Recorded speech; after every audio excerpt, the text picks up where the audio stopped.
జై శ్రీరామ్. ఆ రామ్ లల్లాని ఎప్పుడెప్పుడు చూస్తావా అని అందరి కళ్ళల్లోనూ ఒక ఆతృత మనందరికీ కనిపిస్తూనే ఉంది. భారతదేశం అంతా కూడా సెలబ్రేట్ చేసుకుంటున్న మూమెంట్ ఇది. రామ మందిర ప్రారంభోత్సవం ప్రతి ఇంట్లో ఒక ఫెస్టివల్ లాగా, మా ఇంట్లో జరుగుతున్న వేడుకలాగా అందరూ ఫీల్ అవుతున్నారు. అయితే ప్రత్యేకించి ఈ కార్యక్రమానికి అంటే శ్రీరాముడి విగ్రహ ప్రతిష్టాపన కార్యక్రమానికి చాలా తక్కువ మందికి, పోల్చుకుంటే ప్రపంచ వ్యాప్తంగా చూసుకుంటే గనుక కేవలం 7,000 మందికి మాత్రమే ఆహ్వానాలు వెళ్ళాయి. Gautam neuro care, brain stroke, migraine, fits, brain and spine surgeries కి బెస్ట్ న్యూరో సర్జన్. అందులో వచ్చేటువంటి ఆ వీవీఐపీలు ఎవరైతే ఉన్నారో వాళ్ళకి కూడా కొన్ని నియమ నిబంధనలు ఉన్నాయి. ఖచ్చితంగా ఆ రూల్స్ వాళ్ళు కూడా ఫాలో అవ్వాల్సిందే. ఎందుకంటే భద్రత దృష్ట్యా, కొన్ని కారణాల దృష్ట్యా ఈ ఏర్పాట్లు అనేవి చేయటం కావచ్చు, ఈ రూల్స్ అనేవి పెట్టడం జరిగింది. ఏవైతే మొబైల్ ఫోన్స్ కావచ్చు, చార్జర్లు కానీ, ఏవైనా ఇతర ఎలక్ట్రానిక్ వస్తువులు ఏవి కూడా లోపలికి అనుమతించని పరిస్థితి. ముందుగానే అంటే దగ్గర ఒక 2-3 అంచెల భద్రత ఉంటుంది అక్కడ. సో ఎక్కడి నుంచి దాటుకుని వెళ్లే ప్రసక్తి అయితే లేదు. ఎలాంటి ఎలక్ట్రిక్ సామాన్లు ఏవైతే ఉంటాయో వీటికి సంబంధించినవి చిన్నవే కావచ్చు, చార్జర్లు కానీ, ఫోన్లు కానీ, ఎలక్ట్రిక్ వాచెస్ కానీ, ఏవైనా సరే ఐ వాచెస్ కానీ ఏవి కూడా లోపలికి అనుమతించట్లేదు. అందులో మరి ఫుడ్ విషయంలో కూడా లోపల ట్రస్ట్ వారే కొంతమంది కొన్ని స్వచ్ఛంద సంస్థలకి చెప్పి వాళ్ళతో ప్రిపేర్ చేయించారు. అందులో భాగంగా సురభి ట్రస్ట్ వాళ్ళు చాలా చక్కగా ఫుడ్ ప్రిపేర్ చేసి ఇలా బాక్సుల రూపంలో వివిఐపీలు ఎవరైతే మందిరం లోపల ఉంటారో ఆ ప్రతిష్టాపన కార్యక్రమం అంతసేపు కూడా దగ్గర ఒక 3,000 మంది వరకు లోపల ఉండే అవకాశం ఉంది. అంటే 7,000 మందికి ఇన్విటేషన్ ఇచ్చినప్పటికీ ఇంకా ఎక్కువ మంది వచ్చే ఛాన్స్ ఉంది. అయితే అందులో భాగంగా మరికొంతమంది బయటి ఆవరణలో ఎవరైతే ఉంటారో వాళ్ళు దగ్గర ఒక 3,000 మెంబర్ దాకా ఉండే అవకాశం ఉంది. కాబట్టి వాళ్ళకి ఇలా ఫుడ్ ప్రిపేర్ చేసి ఇచ్చారు. అసలు ఈ బాక్స్ లో ఏముంది? ఈ భోజన ప్రసాదం ఇక్కడ కూడా రాసింది చూసారా, శ్రీరామ్ భోజన ప్రసాద్ అని చెప్పి. అసలు ఈ బాక్స్ లో ఏముందో చూద్దాం. చాలా చక్కగా ప్యాక్ చేశారు. సో ఇది వెట్ వైప్స్, మళ్ళీ వెళ్ళి చేయి కడుక్కోకుండా క్లీన్ చేసుకునే విధంగా అనమాట. ఈ బాక్స్ లో ఏముందో. జై శ్రీరామ్. ఇక్కడ బాక్స్ లో కూడా చూడండి, పైన మనకి రామ మందిరం ఇక్కడ ప్రింట్ వేశారు. ఈ విధంగా స్టిక్కర్ లాగా దీనిపైన అతికించేశారనమాట. మొత్తం రామ మందిరం ఎంత సుందరంగా ఉందో ఆలయం. అసలు చూస్తేనే కళ్ళు మిరుమిట్లు గొలిపే దీపకాంతులతో నింపేశారు. అది ఉదయమైనా సాయంత్రం అయితే ఇంకా తేజోమయంగా కనపడుతుంది. సో ఒక టిష్యూతో కవర్ చేశారు. Wow, very simple snack box అని చెప్పుకోవచ్చండి. ఉండే ఆ కాసేపు కూడా బయట వస్తువులు ఏవి లోపలికి అలౌ చేయరు కాబట్టి ఆలయం వాళ్ళు ఈ విధంగా కొన్ని ట్రస్ట్లకి చెప్పి ఈ విధంగా భోజన ఏర్పాట్లు చేశారు. స్వామివారి ప్రసాదం ఇది ముందుగానే అన్ని ప్రిపేర్ చేసేసి ఉంచేశారు. ఇక రేపు పొద్దునే కదా, అందుకని ఇప్పటికీ అన్ని ప్రిపేర్ అయిపోయాయి. సో ఒక్కటి చూద్దాం ఏంటి అనేది.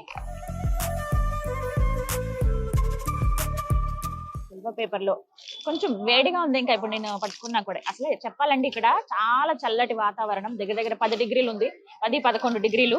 చేతులు అసలు వెంటనే ఇలా చల్లగా అయిపోతున్నాయి. పూలు చేయడానికి కూడా చాలా కష్టంగా ఉంది. అంత ఎముకలు కొరికే చలి అనమాట, అంత చలేసేస్తోంది. ఈ చలిలో కూడా ఇవి ఇంత కొంచెం వెచ్చగా ఉన్నాయంటే గ్రేటే. సో రేపటి వరకు ఇవి ఉండాలి. ఆ ఫ్రెష్నెస్ అనేది ఖచ్చితంగా ఉంటుంది. ఇప్పుడే ప్రిపేర్ చేశారు. సో వాళ్ళకి ఇచ్చేటువంటి స్నాక్ బాక్సులు ఈ విధంగా తేప్లా అంటారు కదా, గుజరాతీ వాళ్ళు ఎక్కువగా ప్రిపేర్ చేస్తారు. ఇది అటు సైడ్ వాళ్ళు ఎక్కువగా ప్రిపేర్ చేసేది. అలాగే పూరి, 2 పూరి 2 తేప్లా ఇస్తూ ఉన్నారు. అలాగే వీటి కోసం అని చెప్పి సబ్జీ, బఠానీ, బీన్స్, క్యారెట్ తోటి కర్రీ అనమాట. సో ఇవి కాంబినేషన్ వీటికి. నా తర్వాత ఒక బుల్లి కచోరీ, అలాగే ఒక చిన్న దాంట్లో మనకి మిర్చి, అలాగే మామిడికాయ పచ్చడి. ఇటు సైడ్ మామిడికాయ పచ్చడి అంటే సౌత్ ఇండియన్స్ లాగా, తెలుగు వారి లాగా ఆవపిండి వేసి అవన్నీ వేసి చేయరు. కొంచెం డిఫరెంట్ గా ఉంటుంది, బాగుంటుంది టేస్ట్. కొంచెం పుల్లగా ఉంటుంది, కారంగా ఉంటుంది. అలాగే స్వీట్ లేకపోతే ఎలా, మధురం స్వామివారికి చాలా ఇష్టం కదా. ఇలాగా బాదం హల్వా చాలా బాగుంది. ఈ స్వీట్స్ ఏమైనా ఇప్పుడు ప్రిపేర్ చేశారంటే ఇవి ముందు నుంచి అండి చాలా నియమ నిష్టలతోటి అందరూ కూడా చాలా ఏమంటారు, ఇది మేము స్వామివారికి చేస్తున్న సేవ. ట్రస్ట్ నుంచి మేము ఇస్తున్నప్పటికీ, ఇది ఒక దానం కింద ఉన్నప్పటికీ, ఆహారం అన్నదానం కింద ఉన్నప్పటికీ, ప్రసాద వితరణ అయినా కూడా మా బాధ్యతగా, మా వంతుగా ఆ ఫ్రెష్నెస్, ఆ హైజీన్ అనేది మెయింటైన్ చేస్తామని చెప్పి ట్రస్ట్ వారు ఎవరైతే ఉన్నారో, సురభి ట్రస్ట్ వారు ఖచ్చితంగా చెప్తున్నారు. 2 డేస్ ముందు నుంచి ఇది ప్రిపేర్ చేసేసారు. ఎందుకంటే స్వీట్ ఉంటుంది ఖచ్చితంగా, మనకు ఒక 4-5 రోజుల వరకు స్వీట్ ఏం పాడవదు. సో ఆ ఫ్రెష్నెస్ అనేది అలాగే ఉంది. స్వామివారి ప్రసాదం బాగుంది. అలాగే కచోరీ కావచ్చు, ఇవి ఇందాక ప్రిపేర్ అవుతున్నప్పుడు కూడా చూసాను నేను. ఇవైతే వేడివేడిగా చేస్తున్నారు. సో మొత్తం మీద ఇదనమాట, ఒక స్నాక్ బాక్స్ లాగా. ఎవరైతే గెస్ట్లు వస్తారో, మందిరం లోపల ఎవరైతే వెళ్తారో వాళ్ళు మళ్ళీ అప్పుడు, ఎందుకంటే ఆ ఘట్టం జరగడానికి దగ్గర ఒక 4 గంటలు టైం పడుతుంది. 11 o'clock మొత్తం డిగ్నిటరీస్ అందరూ వచ్చేస్తారు. ఆ తర్వాత మళ్ళీ లోపల వాళ్ళు బయట వాళ్ళ లోపలికి వెళ్ళి ఎవరిని పంపించరు, చాలా సెక్యూరిటీ ఉంటుంది. కేవలం ఇన్విటేషన్ ఎవరి దగ్గర అయితే ఉంటుందో ఆ ఇన్విటేషన్ ఒక్క పర్సన్ లోపలికి వెళ్ళాలి, మళ్ళీ వేరే వాళ్ళకి కూడా ఆ ఛాన్స్ లేదు.